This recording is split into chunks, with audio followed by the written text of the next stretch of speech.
The Denver metro area has over 3 million people spread across 6 counties, dozens of suburbs, and 4 major highway corridors, but most people moving here don't understand how all of that fits together before they start their search. After living in Denver for the last 12 years, I'll break down everything you need to know before moving here. Let's get into it. You've booked the flights, you've done the Zillow searches, and you've watched all the videos about mountain views and the outdoor lifestyle. Then you land, look out the window, and think, did I get on the wrong plane? No mountains, no skyline, just flat open land in every direction. Nobody warns you about this part. I call Denver International Kansas International because that's what it feels like the first time you step off the plane. Denver International Airport sits way out on the northeastern edge of the metro area, about 25 miles from downtown.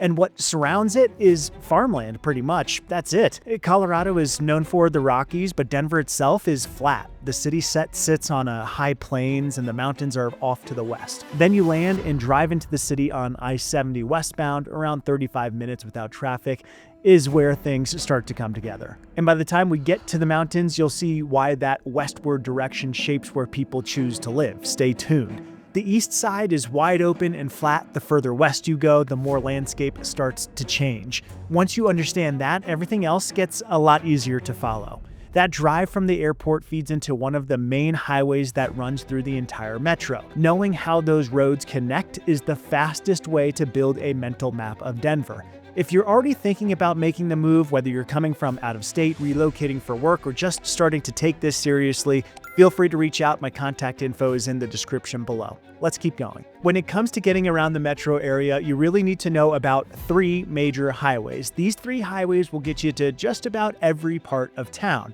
Once you have these down, every suburb, every commute, every conversation about where to live starts to make a lot more sense.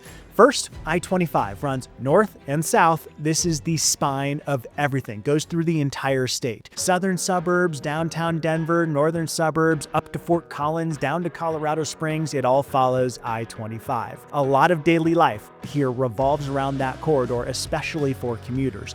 Rush hour can be tough, all up and down I-25, as it's the primary way to get in and out of downtown. Next is I-70, which runs east and west through the entire state. This is where things start to get really fun in terms of living that Colorado lifestyle, because when you head west and once you clear the edge of the metro, you're climbing straight into the Rockies. Places like Breckenridge, Vail, Keystone. So much world-class skiing is accessed from this one road. I-70 becomes very busy starting on Friday afternoon, pretty much year-round, as we're all trying to get up into the mountains for the weekend. In the winter, this highway will become very congested with skiers and snowboarders trying to get up to the resorts. First thing in the morning, Saturday and Sunday, same deal. The earlier you can get on the road, the better chance you have of getting more ski runs in and avoiding some of the traffic. In the summer, I-70 will be busy as Denverites head up to the high country for a camping weekend. It'll slow down for a month or two during what we call mud season, but otherwise I-70 is the primary access to what so many people move to Colorado for. All right, so I-25, I-70, then you have E-470, the toll road that loops around the eastern edge of the metro. Think of it as your bypass and getting from the airport to the southern suburbs without going through downtown. That's the beauty of E-470. I rarely, if ever, experience traffic on 470, plus the speed limits are a bit higher too. Beyond the airport, E-470 covers a lot of ground, seamlessly and quickly connecting you to other parts of town. From Aurora to the east, Highlands Ranch to the south, and Lakewood to the west, you can cover a lot of ground. Something a lot of people don't realize early on is that the county you end up in can matter just as much as the neighborhood itself. It can affect taxes, schools, and more, and we'll break that down in just a bit. Okay, so with all of that in place, let's move into the part of the city that sits right in the middle of all 3. Downtown Denver, the core. Imagine this. You're on a rooftop patio in lower downtown, or Lodo. Cold drink in hand, Coors Field lit up a few blocks away, and the Rocky Mountains sitting out on the horizon to the west. That's a Friday night in downtown Denver, and it's the version of this city that people fall for quickly.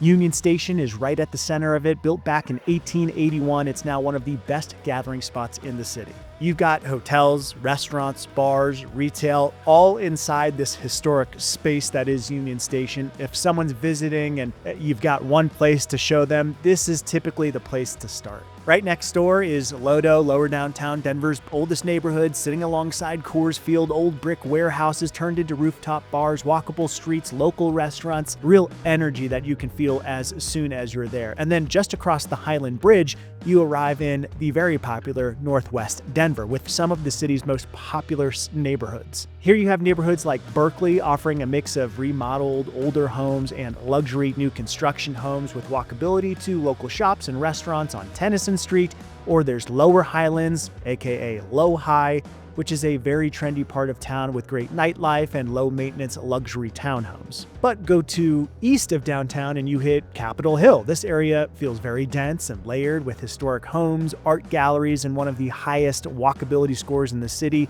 Some of the city's original mansions are in this neighborhood with tons of their original late 1800s Victorian charm. Then you've got Rhino, the River North Arts District, which has become a creative hub, old industrial buildings turned into breweries, galleries, and food halls, with murals covering just about every inch of the neighborhood. Follow Cherry Creek to the southeast and the feel changes again. Cherry Creek North is sometimes referred to as the Beverly Hills of Denver. I think that's a bit silly. Denver is just too laid back to ever be considered like Beverly Hills, but it is absolutely upscale and currently booming with banks and tech companies moving into office buildings. You have upscale high-end shopping, a thriving restaurant scene, and some of the most desirable real estate in the entire metro area. And when we start breaking down the suburbs by direction, you'll see how each of these areas connects to what's outside the city, so stay with me. Then you head out to the east part of Denver, and Central Park gives you something even different. Central Park offers a much more suburban feel. This is a master planned community with newer homes, parks, pools, splash pads, schools, grocery stores, and more. It sits right between downtown and the airport along I-70, so getting in and out is easy. I've got a full video on Central Park if you want to go deeper on that. That's the urban core. It sets the tone for everything around it. Before we compare suburbs to the city, we need to talk about what draws most people here in the first place: the mountains. A lot of people think the mountains are just the backdrop to life in Denver. The reality is, they're the whole point.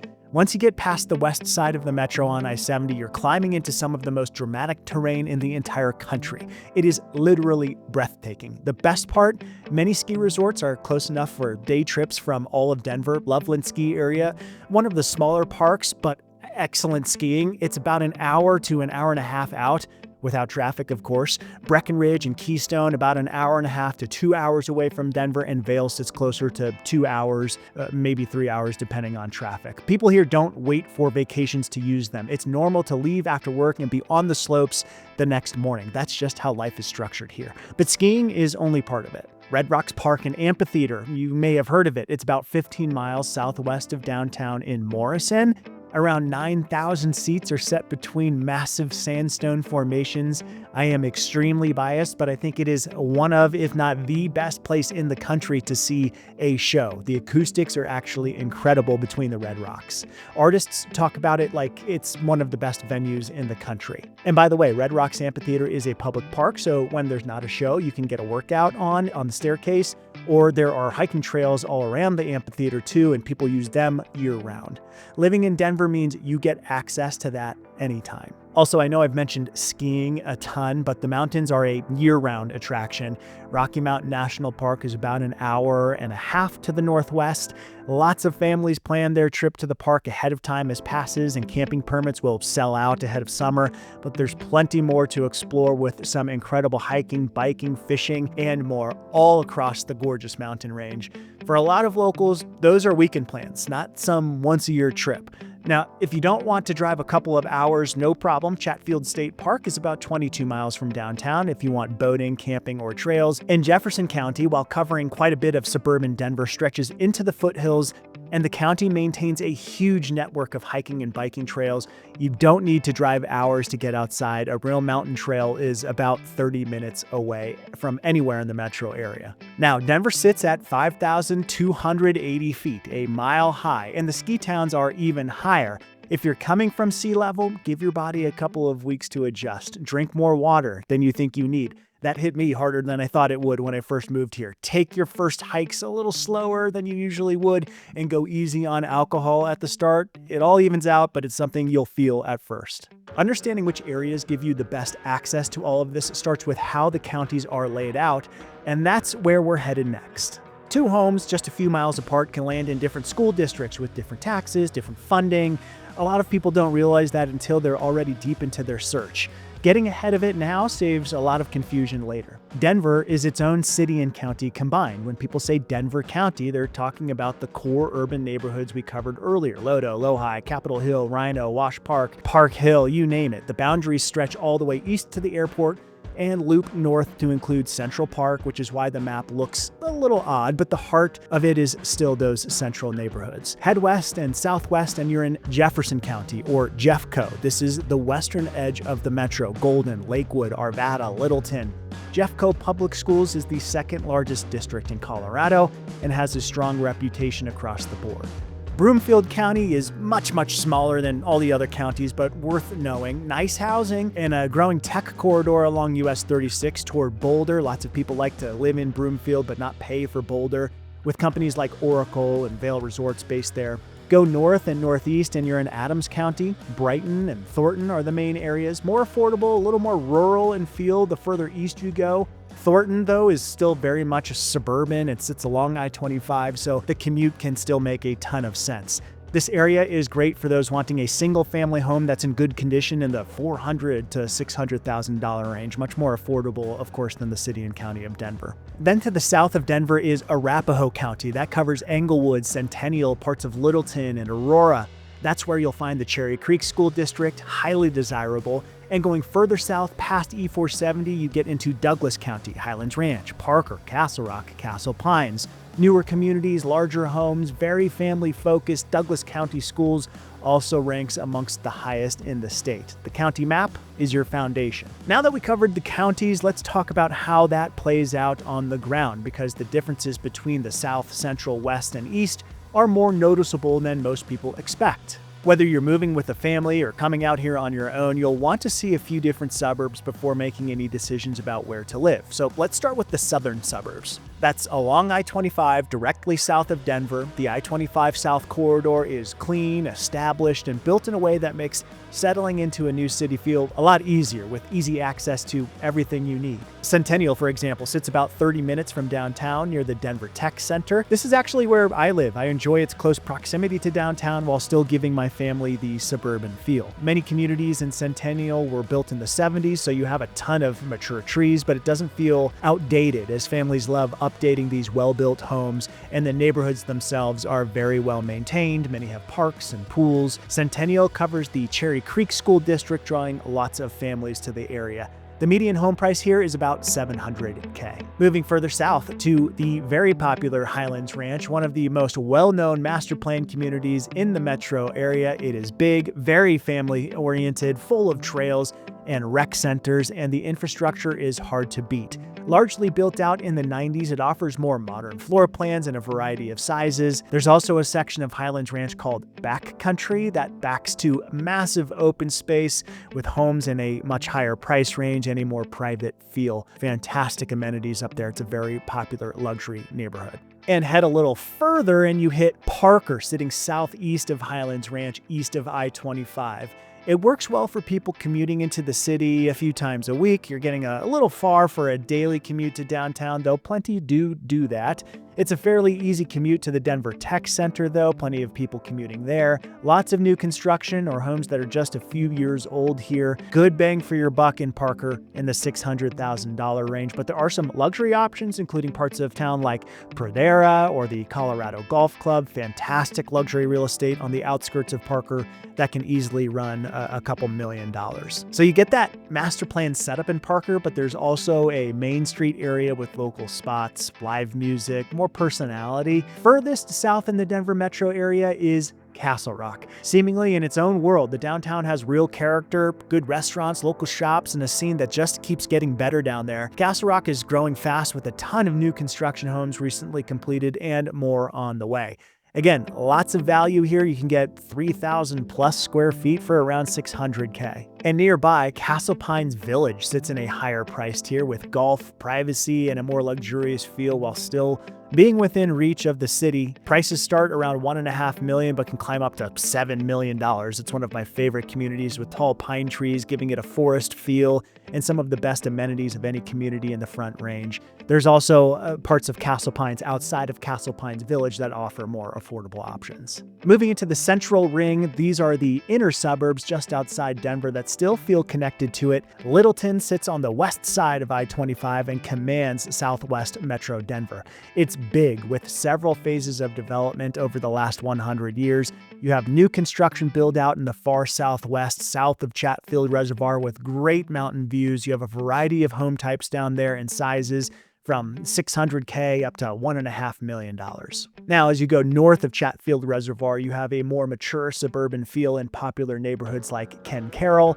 You can find a home that might need some cosmetic love in the $500,000 to $600,000 range with solid remodeled homes in the $800,000, $900,000 range. And you have some of Littleton's original homes with a ton of character near Main Street. Think walkable streets, local shops, restaurants, and a Main Street that it feels alive down there these days. It's become very fun. Or climb over 4,000 square feet at the $1 million mark. Luxury neighborhoods include Roxborough Park, Beaumar, Ravenna, with pricey, lavish luxury real estate and some incredible views. Moving on to the popular Lakewood, which sits directly west of Denver along I-70 and works a lot like an inner ring suburb with a median home price in the high 500s. The Belmar area gives you a walkable, almost urban feel right in the middle of a suburban city, which is pretty rare here. Closer to Denver, prices tend to be more accessible. Now head west towards the foothills and you get into Green Mountain, some great Lakewood neighborhoods where you pick up elevation, views, and strong value for what you're getting. The median prices here sit in the low 600s, offering some tremendous value, especially for first-time homebuyers wanting a solid home that might need a little cosmetic love. Just north of Lakewood, we get to Wheat Ridge. It's become one of the more popular options just outside of Denver. It gives you quick access to I-70 and into Northwest Denver for a night out, but offers a bit of a discount from Denver's real estate prices. You have some spacious townhomes here in the 500s, smaller homes in the 600s, and many more larger homes, even some newer custom homes on larger lots that can reach over $2 million. I see a lot of people taking the ranch homes, 2,000-3,000 square feet and completely renovating them. Some really great remodels in this area. Keep heading north and west, and you get into Arvada. This has become one of the more compelling spots in the northwest suburbs. Old Town Arvada, one of my favorites, a major draw with walkable local shops, good restaurants, a real sense of place that a lot of suburban areas are still trying to create. Old Town is just getting better and better every year, and there are some great smaller, older homes nearby. Think low to mid 600s for many of these homes in walking distance to Old Town. Then there's newer construction in Arvada further north, large modern homes, nearby trails, easy access to Boulder and beyond. Let's quickly hit Golden. This one surprises a lot of people. It sits right at the base of Clear Creek Canyon with a walkable downtown. Coors Brewing right there in town. The Colorado School of Mines brings in a different kind of energy. This is a really special corner of town. So much character, great mountain feel. It is, in a word, cool. You're right at the edge of the mountains, which is a huge advantage. Prices in the low $1 million range reflect that, but for a lot of buyers, it's simply worth it. Now on the east side, most of what you're looking at is Aurora.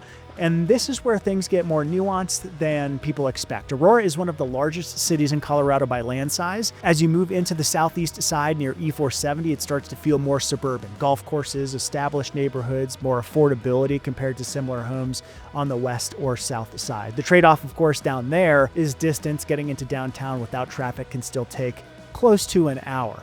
If you're working at the CU Anschutz Medical Campus, though, which is one of the biggest employers in the metro and sits right there in Aurora, that changes the equation a bit, much easier access. Homes in Aurora can start in the mid $400,000 range depending where you are, making Aurora the most affordable places that we listed. That's the full map. If any of these areas stood out to you and you want to go deeper, this is where I can help. Denver doesn't reward guesswork. The people who end up in the right spot are the ones who understood the layout before they even started searching. Now you have an idea. If you're relocating to Denver and want to help matching the right area to your commute, your lifestyle, your budget, feel free to reach out. Shoot me an email at ryan@ryanhaarer.com today. And if the video on your screen right now feels like the right next step, go ahead and click into it. It ties into everything we just covered, and it'll help you keep the momentum going. I'll see you there.